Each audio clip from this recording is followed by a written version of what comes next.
I've always been fascinated by the fishing communities and around the coast of Britain, and the way that the ropes and pots and the way they fish becomes integrated into the Ganseys, into the stories that are in the patterning of the jumpers that the fishermen wear.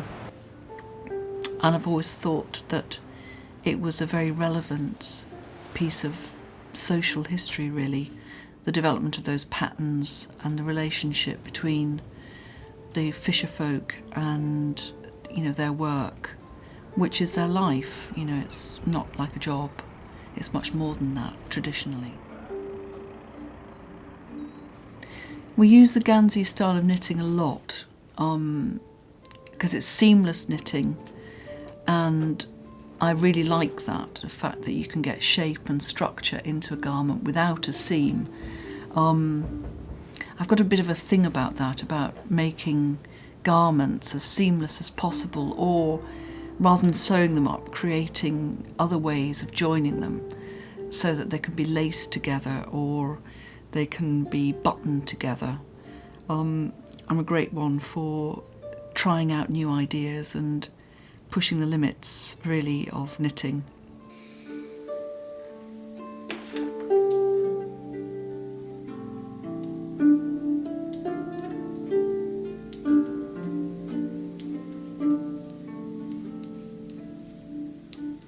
Shawl is Gaelic for sail, and so again I'm kind of going back to the roots of the Gansey and the fishing and sailing and living on Skye.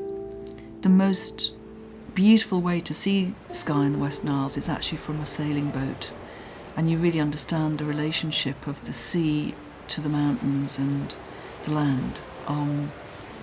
So I wanted to bring that into the collection and have a slightly traditional tunic shape, but very delicately fashioned so that there's a beautiful, it flows down from the top through quite dense Gansey stitches into lace at the bottom, so that it's a very delicate feel to it, a very feminine feel. So it's a fishing tunic, but for a woman, and a very feminine woman at that. Of course, the old stories are that the fishermen don't like women going in the boats. It's supposed to be very bad luck. So I guess I've designed a Gansey for a women-only boat.